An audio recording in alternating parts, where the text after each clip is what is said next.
a topic which is age-old.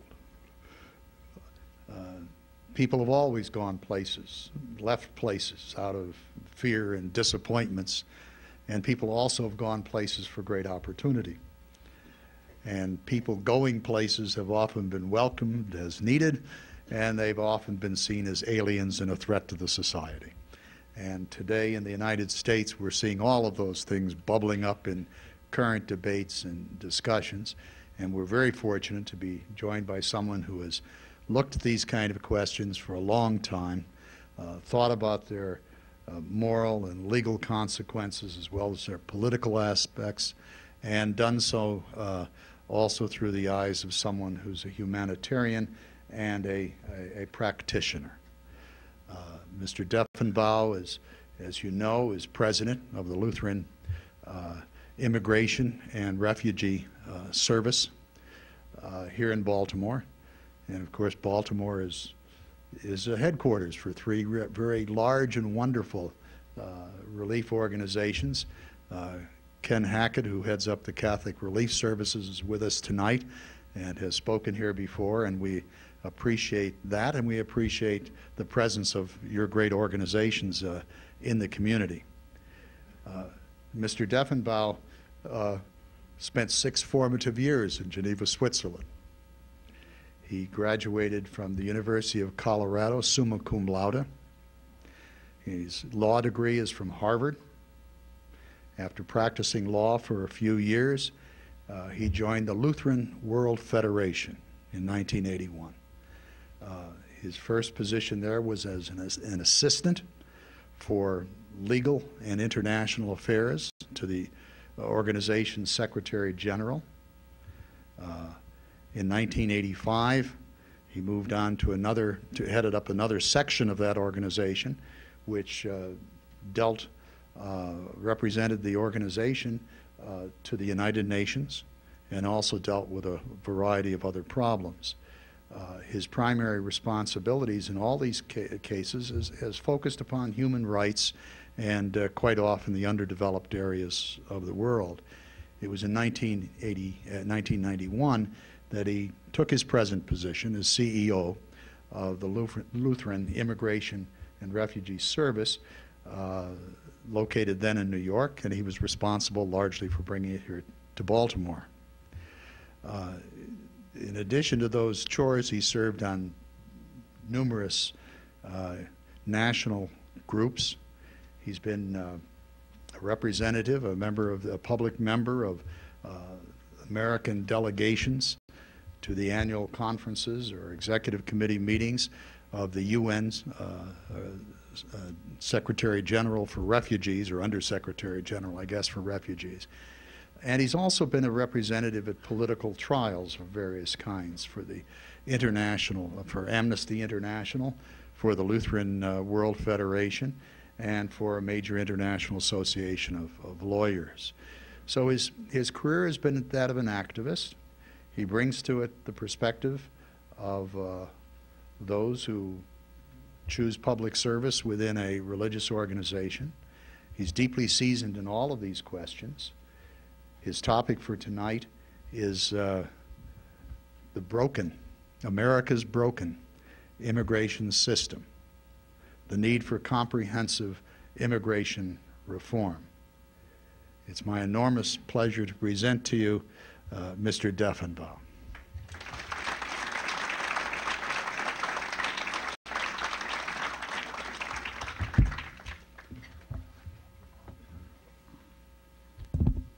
Well, Dr. Burd, members of the Council, ladies and gentlemen, it's a great privilege and honor to be able to address you this evening, and I'm really looking forward to it, both because I'm usually sitting on the other side there as a member of the Council and listening to presentations, and one of the things that's particularly interesting always is what are the questions going to be, and what comments will people have, and I'm very eager to hear some of your feedback and comments and questions this evening. I'm hoping to, in my address, to pose a number of questions, offer some analysis and points of view on those questions, Then, as I say, look forward very much to your comments back at me. First question, what is Lutheran Immigration and Refugee Service, and why do these Lutherans care about refugees and immigrants anyway? Why is it that the church has set up a national organization with this mission and with this sort of activity? Well, you know, it's really not at all surprising that Christians in general and Lutheran Christians in particular should have a concern for refugees and migrants. After all, when we open our Bibles, we see in the Old Testament the story of a refugee people, and we see in the New Testament the story of a refugee family, the Holy Family, who had to flee to Egypt to escape the persecution of King Herod. And we can be grateful that the Egyptian authorities of the day allowed them to enter and seek refuge there until it was safe for them to return to their homeland. And then, of course, there have been refugees throughout the history of the church. One of the three ecumenical creeds, the one that's least said, the Athanasian Creed, is named after St. Athanasius, who was a bishop in Alexandria and who got on the wrong side of the authorities of the day and was exiled to Gaul, to France, and lived there as a refugee for many years until finally it was possible for him to return to Alexandria.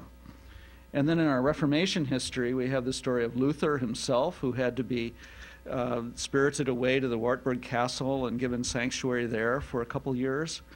John Calvin was a refugee from France in Geneva. And then in more recent years, we have examples like that of Cardinal Mindszenty of Budapest, who had to be hid away in the American embassy there for many years. For us Lutherans in particular, many of us forget that even now that at the end of World War II, 1 out of every 6 Lutherans in the world was a refugee or a displaced person because of all the devastation in Europe. And so perhaps it's not at all surprising then that Lutherans elsewhere in the world would have banded together to try to be of assistance. And many of the Lutheran service organizations date their founding to that effort at the end of World War II. LIRS itself, though, my agency, was founded in 1939 to try to help resettle people who were fleeing from the Nazis and coming to the United States just before World War II broke out.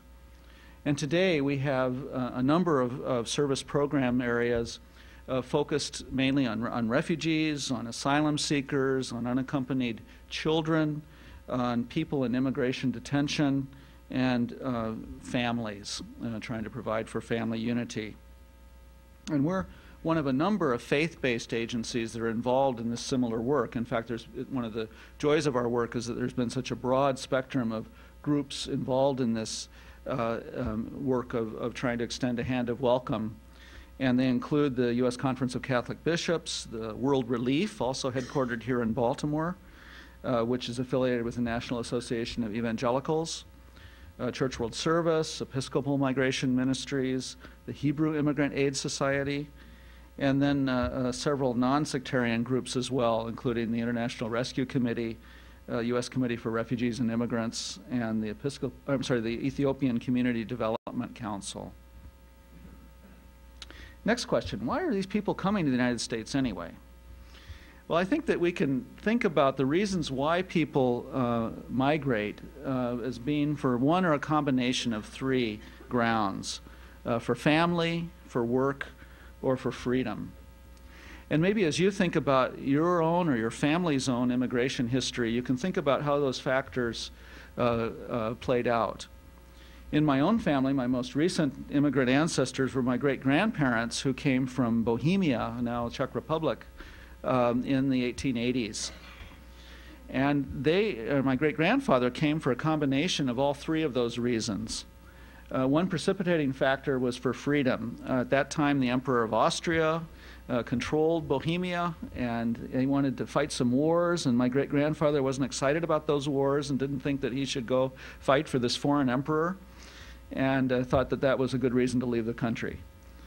But also there were some family members who had already gone to the United States, had been sort of pioneers, and had, wrote back and say, well, there's some opportunities here, why don't you come join us? So he wanted to join his family. And then also, of course, there was the opportunity for work and for being able to provide a livelihood. So why is it that immigration is so controversial now in the United States? Well, I think there are a number of reasons that help explain that. One is that we are now experiencing record numbers of immigrants, of foreign-born people in our country. There are now about 300 million people in the United States, and of us 300 million, 34 million are foreign-born, about 11% of the population. And this is the largest number of foreign-born in the United States that we've ever had in our nation's history. So that's one reason, I think, is that we have these record numbers of immigrants now in the U.S. However, I should say that the percentage of foreign-born is not at record levels. The record actually took place more than 100 years ago, after the wave of migration that came in the late 1800s and early 1900s to the U.S. And 100 years ago, the percentage of foreign-born in the U.S. was 14.8% of the population. So we're still a bit short of that record. I think another reason why immigration has been so controversial has been because of the changing face of immigration in the United States. And here we can say that a large part of that is due to the 1965 immigration reform law, which most people don't think of as a civil rights law, and yet it was passed in the context of the civil rights laws being adopted in the United States at that time. Before 1965, U.S. immigration had racial definitions to it. There were racial quotas for who could come into the United States. And in the spirit of the civil rights movement, the 1965 law, which, by the way, one of its key proponents was Senator Ted Kennedy, who's still very active in immigration matters today. One of the key components of this law was to try to remove the racial discriminatory elements from our immigration policy. And in lieu of having racial or preferences, particularly for Northern and Western Europe, it instead replaced that with country-by-country quotas for immigration. And the impact of that 1965 law has been that the number of immigrants coming from Asia and Latin America has increased dramatically, and there's also been an increase in the number of African immigrants, although not to the same proportions. And this has changed the face and complexion of America in quite dramatic ways. And I think part of the unsettledness that many people have about immigration now is as they have concerns about newcomers, about people who appear to be strange. You know, will they assimilate? Will they learn English? How will they fit in? How will they change America? What will the country be like with all these new and perhaps strange people around? Well, as Dr. Burd said in the introduction, this question of immigration is one that's been around for a long time. And many of these same questions that people ask about the newcomers of today were some of the same questions that Benjamin Franklin asked in colonial times when he railed against the Germans and said, oh, those people, they just like to stick together, they speak their own language, and they'll never assimilate and become good Americans. Well, maybe he was right, but anyway, they have become Americans. And I'm one of them, no. I have also German heritage as well as the Czech, so. I think another reason why immigration has been so controversial in these last few years has been the fears, and particularly fears of the stranger that we've had post 9/11 in the United States. And particularly after the horrible attacks of that day, the concerns that we've had as a country and as a government about, you know, do we know who's coming in? Who are the people who are coming into the United States? Do they mean us ill or do they mean us well? And how can we protect ourselves against the bad guys? And then lastly, I'd say that another major reason why there's been so much controversy over immigration has been because of our concern in the United States that we be a nation of laws, that we have good order in our country, that we comply with the law. And yet it's clear that our immigration system is so badly broken that we end up with a situation in which we have 12 million people in the United States who are without documents, who are in this country outside of the law, if you like. Now, I should say quickly that that doesn't mean they're criminals. Most immigration violations are civil violations, not criminal violations, and so they're considered to be in civil violation of the law. But nevertheless, it's quite unsettling, I think, to us as Americans to have such a large proportion of our population, 4% of the people, 1 out of 25 people in the U.S. are here without legal immigration status. And so something, is wrong and unsettling in that way. So how is it that our immigration system has gotten to be so badly broken? And how is it so badly broken? Well, if you think again about those 3 reasons why people come, for family, for work, or for freedom, let me deal with each one in turn. First off, for family. The fact is that for many, many people, even if they are in legal status in the United States, even if they're U.S. citizens, it's practically impossible for them to have their family members join them in any sort of expeditious way. There was a very good study done on immigration recently called Immigration and America's Future, a New Chapter. And it's one of these bipartisan Joint Commission reports. This one was chaired by Lee Hamilton, co-chaired by him, and also by Spencer Abraham, the former senator from Michigan. And it was done under the auspices of the Migration Policy Institute. And there are all sorts of very good statistics and analysis in this book. And one of the things they have here is a chart that gives the waiting times for the processing of legal visa applications as of July 2006. And what this does, it quotes a State Department visa bulletin and says for different categories of petitioners how, what was the date of filing for the petitions that were actually approved in July last year. So for example, if you're a U.S. citizen and you're petitioning for your unmarried adult child, say maybe you're an older person and your adult child is no longer married and then wants to come care for you in your old age, and you've petitioned for your adult child. Well, in July 2006, if you were from the Philippines, or the adult child is from the Philippines, the petition that was processed would have been filed in September of 1991. So a 15-year wait for that. So I'm saying this is also a warning. So if you want to have petition for these adult children, plan ahead, because you're going to have to do some very long-range planning in that regard.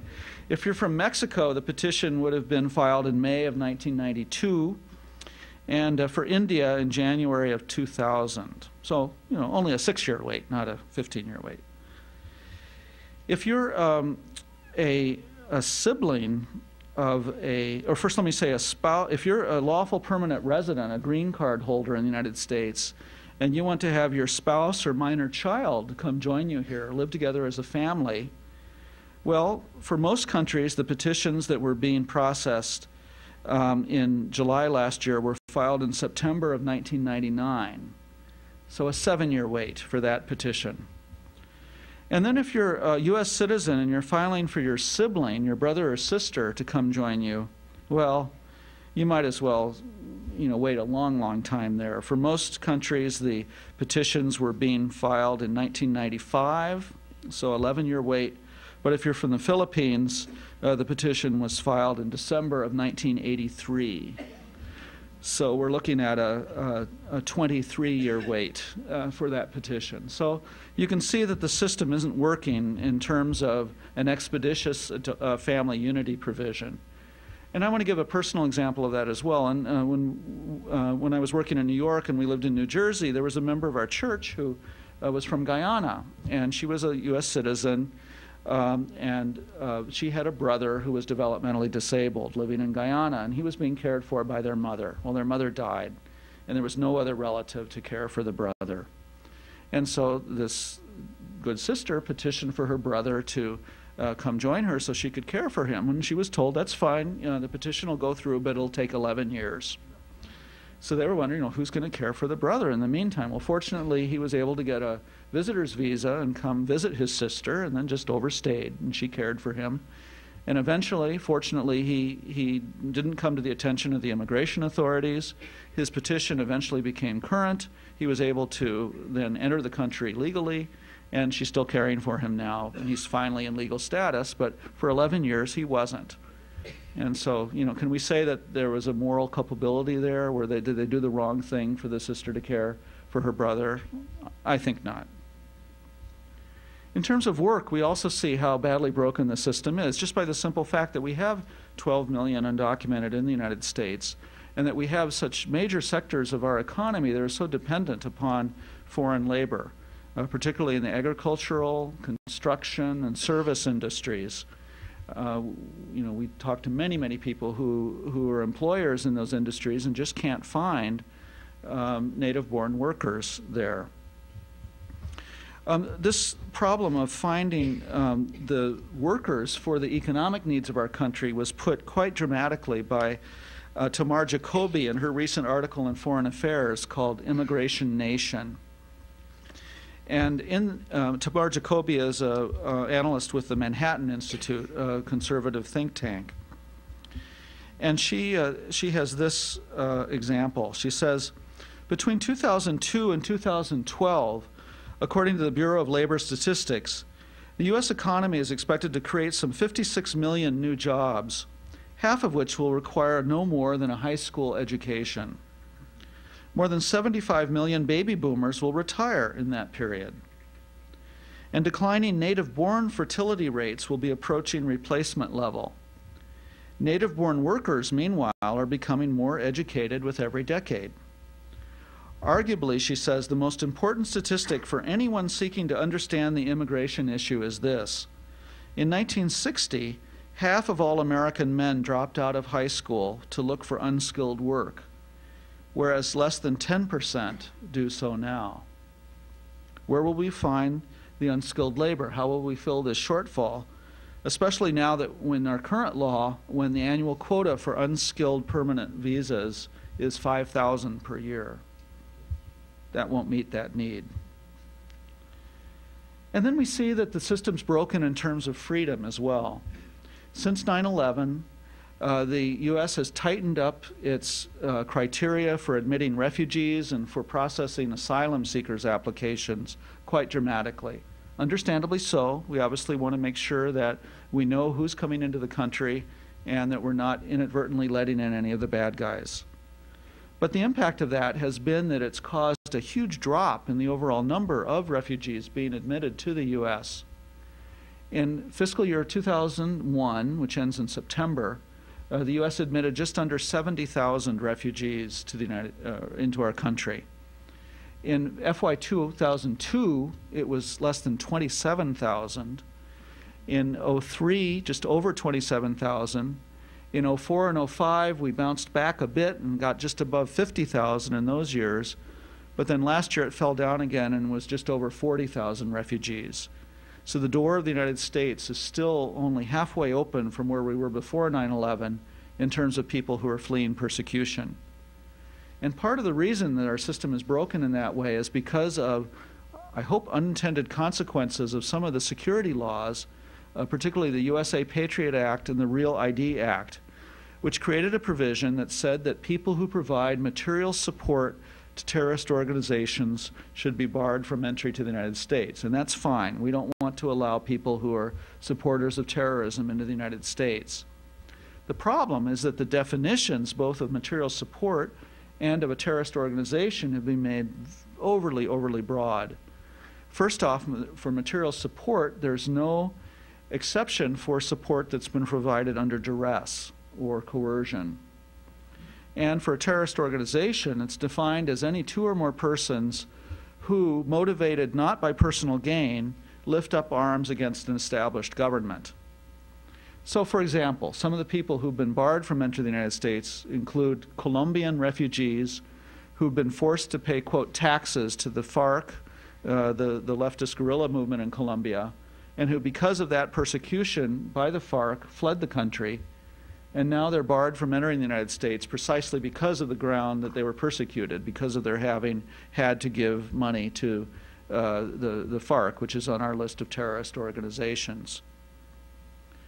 Another example, Burmese refugees, people who are religious or ethnic minorities, terribly badly treated by the Burmese government. Some of them have risen up to try to protect themselves against the Burmese junta and military, but they're now being barred from entering the United States because they have been members or active supporters of these resistance movements in Burma. Movements which the U.S. has supported politically, and yet we're barring them from entry. Now, recently there have been some waivers issued which have enabled some of those Burmese to be able to qualify for entry to the United States, but it doesn't apply to the whole group. And then a last example, which for me is the most disgusting one, and I use the word advisedly, which is West African women who were kidnapped by some of the guerrillas in Sierra Leone and Liberia, kidnapped to be used as sex slaves, and are now being denied entry to the United States because they're considered to have provided material support to these very same movements which kidnapped them. This obviously needs to be fixed, and our immigration law is broken in that way as well. So what's the state of the congressional debate now? What are the chances for immigration reform? Well, a year ago it looked pretty bad. Just before Christmas of 2005, the House of Representatives passed an enforcement-only bill which would, among other things, have defined unlawful presence in the United States as a felony, and would have also created a crime for those of us who provide assistance to undocumented people in the United States. It would have literally criminalized part of the work that we do at Lutheran Immigration and Refugee Service, and I had to consult with my board chair about under what circumstances I would be prepared to go to jail. It was a year ago on Ash Wednesday that Cardinal Mahoney of Los Angeles, in his sermon, denounced this law and said that there's a higher calling to try to be of assistance to those people in need, and that he would instruct his priests, if that bill became law, to continue providing assistance to people in need, and that they would have to go to jail if need be. And I'm grateful for the moral leadership of Cardinal Mahoney and others who stood up against that.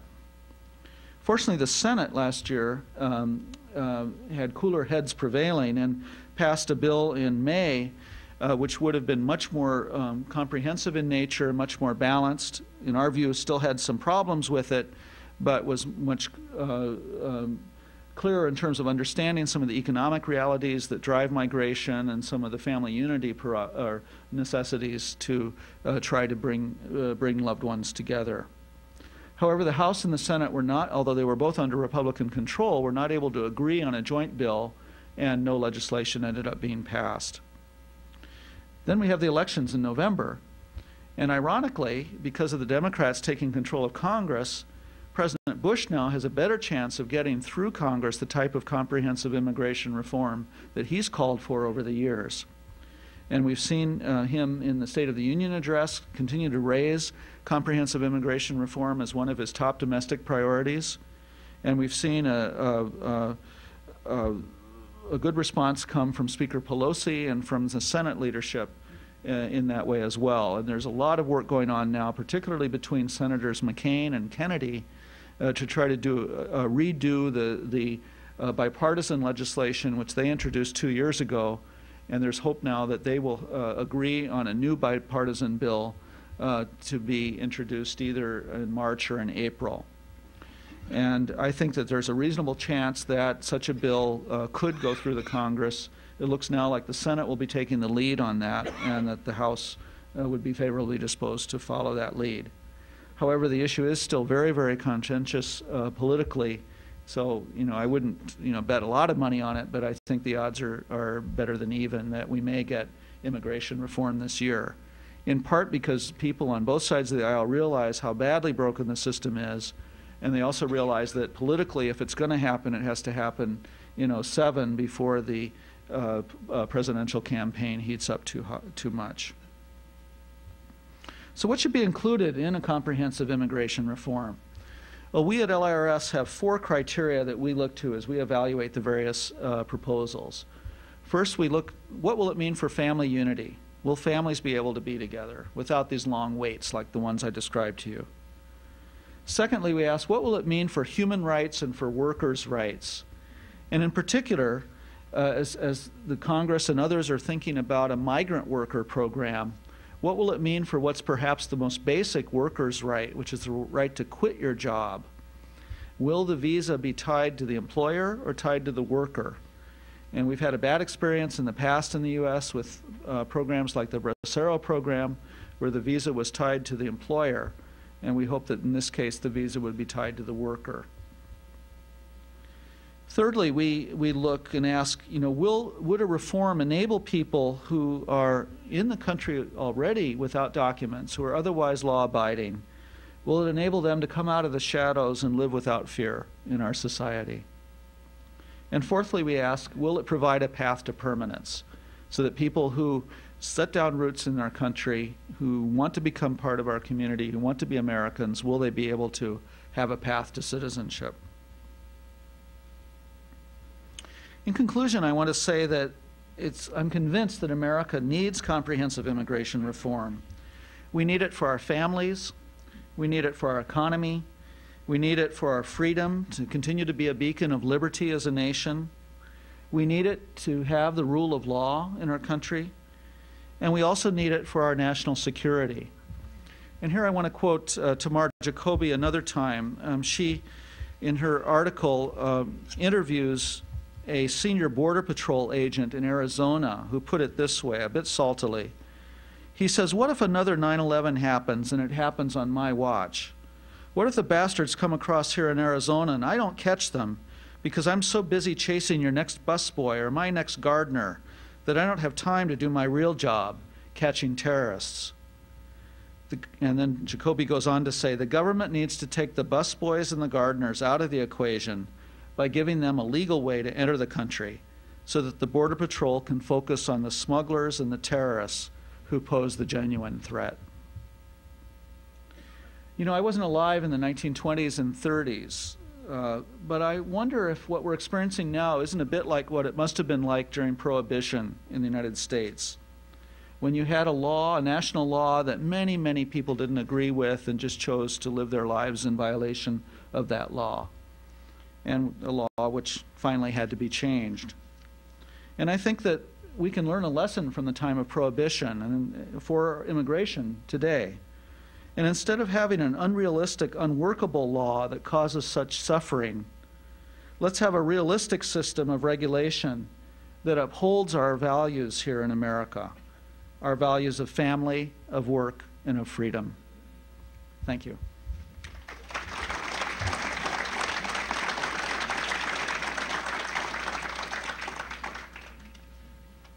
Ralston, we thank you. Thank you very much for an overview, which is most helpful. The floor is open for questions. Yes, sir. You have some sympathy with the displaced worker. Would you comment upon those who are displaced by immigrants? And would you comment upon what appears to be a contradiction to have illegals paying income tax, which should have been associated with a Social Security number or something? And your middle point was, or does that suffice? Good. Thank you. Thank you. Well, first I want to say that the overall economic analysis, as much as I've read it, seems to say that we have a low unemployment rate in the country. There is a shortage of unskilled labor in many areas. And as Tamar Jacoby says in her article, that we need to have more workers in order to keep the economy going that way. You make quite good points about the possible exploitation of unskilled workers, and there I would say that from what I hear as I talk to some of the members of our churches and others who are undocumented, that they feel very vulnerable because of their irregular status and don't feel that they can go to the authorities or try to seek enforcement for pay or for working hours or other employee rights. And I think their situation would be stronger in the law if they had a legal status, and they would have more courage then to be able to go forward and try to have an enforcement of the fair labor laws. The last thing I want to say is that most of the economic studies seem to indicate that in general American workers are not negatively affected by immigration, with the exception of some workers who do not have a high school education, the lowest skilled workers, where there does seem to be some reduction in wages of them because of immigration. but over most sectors of the workforce, the studies seem to say that there's not been a negative effect on wages because of immigration. I think for those who see immigration as a difficulty and oppose it, would you comment upon the rationale beneath those positions, both the legitimate ones and the feigned ones? Yeah. And then also I think it was partly the what's caused the brokenness of the system now, and I think it's very interesting that in that regard to look at how the U.S. changed the way that we regulate immigration in the 1920s. Before the mid-1920s, when there was a major immigration law that cut back on immigration, before then, the general theory behind immigration regulation was anybody can come except. So basically the door was open, and then we would put exceptions, except for anarchists and for people with communicable diseases and for Asians, Chinese in particular, and a number of other exceptions. But otherwise it was open. In the mid-20s then, the burden shifted, and then so that the regulation then became you cannot come in except. And we set quotas saying, so many of this group, so many of that group. You can come if you're this or if you're that. And since then, the law has been based on that, more on a who are we going to give permission to come in, rather than who are we going to keep out. And it's been very rigid. It requires an act of Congress to change the immigration law, to change the quotas, to change the numbers. And so we've had a system that's not been responsive to economic supply and demand. It's not been responsive to the family demand. It's not been responsive to the flows of people fleeing from persecution. And so I think partly it's the sort of system of regulation that's resulted in the brokenness of the system and the lack of responsiveness. Two questions. The second one being, do you have once someone's in, do you have to take their whole family? And the second one is, how do you reconcile illegality with paying benefits and advantages?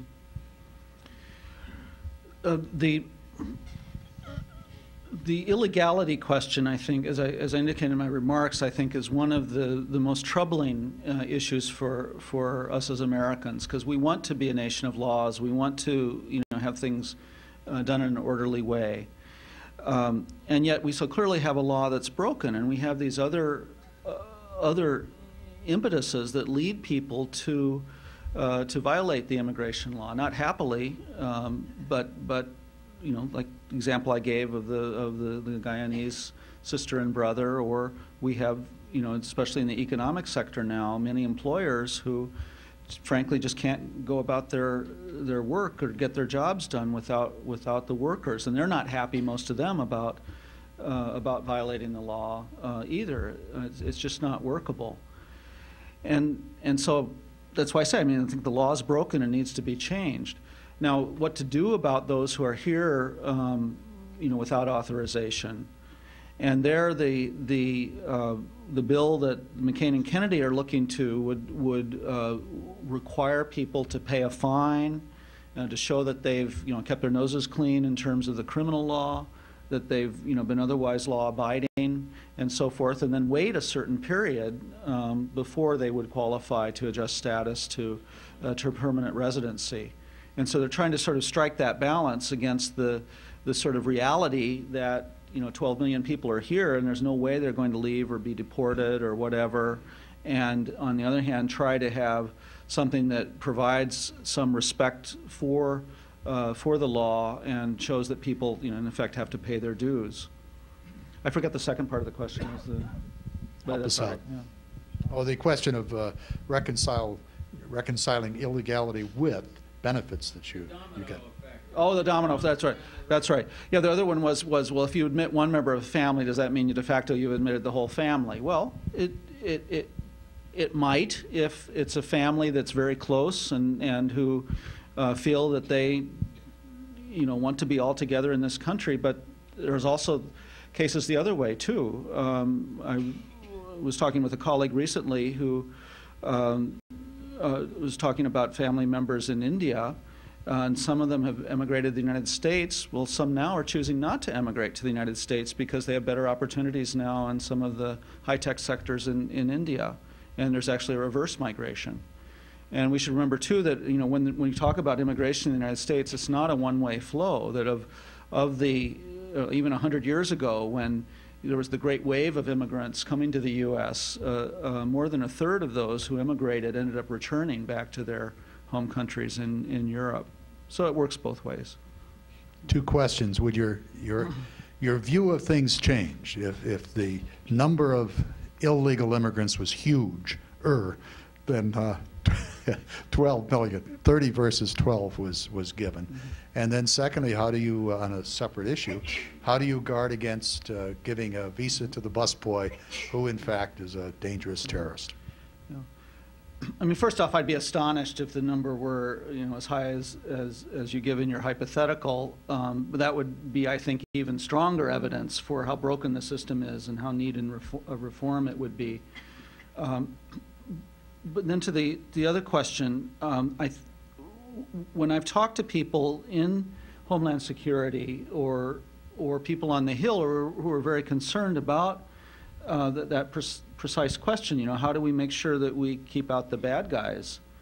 A lot of them say what they desperately want is to have the great bulk of the undocumented removed from that analysis. In other words, the people who are just coming to work, who are otherwise law-abiding and honest, provide a legal channel for them, so that then they can concentrate their enforcement on the smugglers, on the criminals, on the terrorists, on the bad guys. If you think of it like a haystack, looking for a needle in a haystack, well, do you burn down the haystack, or do you try to reduce the size of the haystack so it's easier to find the needles there?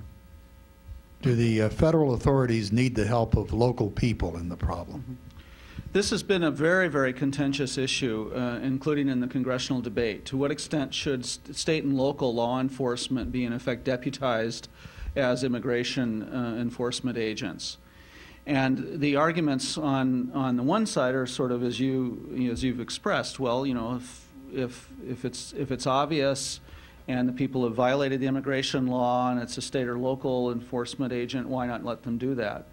But the arguments on the other side against that have been as follows. First off, the immigration law is very, very complicated. It's not at all clear often whether someone has status or not. As a lawyer, I can say that aside from the Internal Revenue Code, the Immigration and Nationality Act is probably the most complicated piece of legislation that we have in the United States. And so there's a lot of training that's required in order to be able to enforce the immigration law in a way that's just, that doesn't end up just in discrimination based on if someone looks like they're Mexican or looks like they're, from a foreign country or something. So you don't end up inadvertently, arresting and detaining people who are citizens and who have a perfect right to be here. And then another argument that's been used against it has been in terms of, again, trying to weigh the costs and benefits. And particularly in some of the large urban areas where there are large immigrant populations, the police want to have good relations with the immigrant population so that crimes will get reported, so that the general public safety can be promoted. And they don't want to sort of promote an atmosphere in which people are going to be afraid of the police, afraid that if you're foreign-born or look like you're an immigrant, that somehow you're going to get arrested or be taken away. So that's sort of how the argument's gone back and forth there. The question of who gets what level of rights, and perhaps there's a problem today with green card people getting fewer protections of the law than illegal immigrants, and the question is, should that be corrected? Yeah, I guess according to my information and knowledge, I'd respectfully disagree with the premise of your question, that lawful permanent residents do have greater rights than the undocumented, and there's no prohibition against deportation of undocumented people in the U.S. who have kids in school or even have U.S. citizen children. And we deal often through our partners around the country with really heart-rending choices that have to be made when because many, perhaps most of the families of these 12 million undocumented are mixed families, where some don't have legal status, some do, some are citizens, some aren't. And oftentimes it's the children end up being citizens and have to be faced with a choice. Do they, the parents, when they're being deported, take the children with them to their country, or do they leave them behind in the United States where the kids are citizens? Should employers who exploit illegals be punished in some way? And then secondly, a rough idea of what the quotas are for the various countries of the world. Sure. The various laws that relate to workers' rights, whether it's the laws relating to employment discrimination or the Fair Labor Standards Act or even the National Labor Relations Act and so forth, apply to all employees without regard to their immigration status. So as a matter of principle, or ideally those employers should be pursued or prosecuted for abuses of those laws, just as they would be for workers who have legal status. But the reality is, though, because of the vulnerability of the undocumented, that they're not as willing to come up and complain or raise this and bring themselves to the attention of the authorities for fear of being deported. So you have, precisely because of their illegal status, they're more vulnerable to exploitation. And then the other question about, how do all the quotas get defined and the waiting times and all that stuff? It's basically in the Immigration Act. It sets country-by-country quotas and how many people can be admitted each year under various preferences and so forth, and it depends on how many people apply from different countries under the different preferences, what the waiting times are. And the State Department issues a bulletin every month that gives those visa waiting times. Does the phenomenon of granting amnesty to illegals implicitly and explicitly do harm to those who play by the rules and make normal applications? Yeah. My response to that would be as follows. First off, I know that in a lot of the talk shows and so forth that talk about illegal immigration, they use things like jumping the queue and things, how are people who follow the rules, are they being taken for suckers because of this, that type of thing. The fact is that there is no sort of trade-off where the government says, well, if we haven't been able to catch X number of illegal aliens, that we're somehow going to reduce the number of visas available for legal aliens. Rather, the quotas for the legal visas are fully subscribed and oversubscribed there. The problem is the rigidity in the system, where we don't have the sort of flexibility of supply and demand that allows for an increase in the number of lawful visas as there's a demand for it. So I don't think that the people who are trying to play by the rules are being disadvantaged here. And also the fact is one of the questioners said, people are living in fear in the U.S. People don't want to be here without status. They want to be able to live above the radar screen and take part fully in society. And it's not, living as an undocumented person in the United States isn't something that people aspire to do. They'd much rather have legal status and be able to live openly in society. Of the 12 million, where did they come from? I don't have those figures right at my fingertips, but a couple statistics that might help. Of the undocumented, a little less than half entered the country legally and then overstayed their visas. So they're people who came in as students, as visitors, maybe as on business visas, and then just decided they liked it here and have stayed. The estimate of the 12 million undocumented is a combination of census and figures and those of the Pew Hispanic Center, and have also been used by this bipartisan commission that I quoted. And it appears that the largest source country for the undocumented would be Mexico, but that's a plurality, not a majority. And there are other larger numbers coming from some of the other Latin American countries. But still, depending on the part of the country you're in, the largest numbers may be from other places. For example, in Chicago, one of the largest groups of undocumented are Polish. In New York City, some of the largest numbers of undocumented are coming from Ecuador and from Ireland, and so forth and so on. It depends a lot. And we also have, as Garrison Keillor reminds us sometimes on the Prairie Home Companion, the problem of the frostbacks, those people who are sneaking across the northern border. How do you ever achieve a regulation of those who desire to come in illegally? How do you incorporate that within your system? Right. Well, this has been the key issue that the members of Congress have been struggling with. And in the McCain-Kennedy proposal, the way they've attempted to do that is by expanding the number of family unity visas so that people in these close relationships don't have to wait, and there aren't caps on some of the close relationships. And then as far as work visas are concerned, they propose to do it on a sort of supply and demand basis where the number of worker visas given each year would relate to the demand for such visas in the prior year. And so that they would then hope to have a kind of a regulated system where the incentives would be for people to go through the legal system and apply, knowing that they wouldn't have these impossibly long waits that are there under the current system. So it would, the scheme of regulation would be one that would try to be more flexible and more responsive to the market demands for visas. Some people feel that some immigrants end up with a lot of money to start a business. Where does that come from? Yeah. Well, our agency, Lutheran Immigration and Refugee Services, is the second largest of the resettlement agencies in the United States, so we're very well informed about that. And the way it works is that the State Department has a cooperative agreement with 10 different agencies around the country to try to help in the reception and placement of refugees who've been invited by the U.S. here for resettlement. And it's a public-private partnership. It started under the current system in 1975 with the Vietnamese refugees. At that point, the deal basically was the federal government said, we'll give you $500 and you will resettle these refugees, $500 per capita.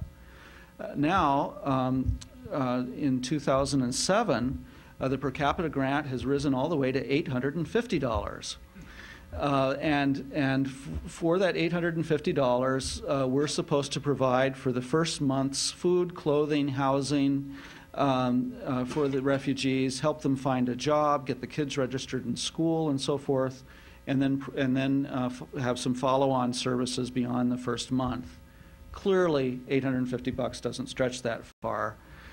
So it really is a partnership, and it only works because of the private contributions that come from families of the refugees, from congregations, and from individual donors.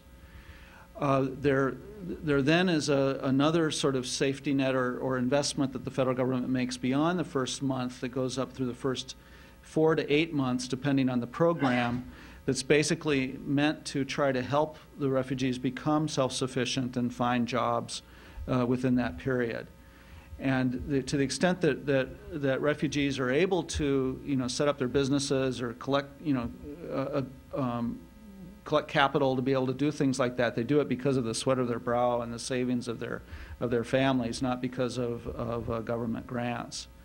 And I'm pleased to be able to report to you that of the able-bodied refugees resettled through LIRS last year, more than 80% were employed within 6 months of arrival in the United States. So you have the refugees really wanting to get on their own again, not to be dependent anymore, and to try to give back to their new country. The question was, do you have any data on immigrant behavior versus the behavior of ordinary citizens? I don't have those statistics at my fingertips. My impression, I know for refugees that the people admitted as refugees, the crime rate is quite low. There are unfortunately some. I mean, there are bad apples in any barrel, but generally, folks want to keep their noses clean and be law-abiding. In terms of assimilation, there are some studies that have been done recently by the Pew Hispanic Center about language assimilation. And they say that even for Mexican immigrants, who are among the slowest of immigrant groups to give up their native language, that generally the pattern has been that in the immigrant generation, they're still speaking Spanish at home. In the next generation, they're speaking a mixture of Spanish and English, but with English predominating. And by the third generation, English almost only, and not much Spanish anymore in the home. And there's such a tremendous cultural power of American culture and of the English language and so forth that leads to that sort of assimilation. One of our sessions a long time ago, a question was asked by one of our members who's no longer in the city, and it used a word which I know caught Mr. Deffenbaugh's interest, and that was the statement that we were being invaded by a wave of immigration. And so, to paraphrase the 30 versus 12 million question of earlier, and in response to that person not here, would you comment upon whether there is a point at which, in terms of size and or behavior, the word immigration could or invasion could ever be used with respect to immigration into the United States? Mm-hmm. It's a very, very interesting and also very hypothetical question, especially for a nation like America that is a nation of immigrants and has that so much as part of our character there. I would say that certainly there is an absorption question, and we see that in the refugee field when typically the federal government admits the largest number of refugees at the end of the federal fiscal year, and so we end up having the largest groups coming into communities in September and October, or August and September, and then enrolling in school in September and October and so forth. And that can be a burden on some local communities if you have a whole lot of people coming without notice and so forth, and it takes a little while for them to be absorbed. So there is an interest in having more of a regular flow and perhaps not having too much of an overwhelming flow at a particular time. Perhaps the most striking example in recent history might have been the Mariel boat lift in 1980 that hit South Florida so hard with so many Cubans coming in, and that was a shock at that point. And yet within a year or two, the group had been absorbed into the community, and it is true that South Florida is much more Cuban now than it used to be, but is it any worse off? I don't know. That's not for me to say. We've got a wealth of information that we could mine if we only had more time. We've exceeded our normal time limit by a couple of minutes. Raleigh, we thank you very, very much for a splendid evening.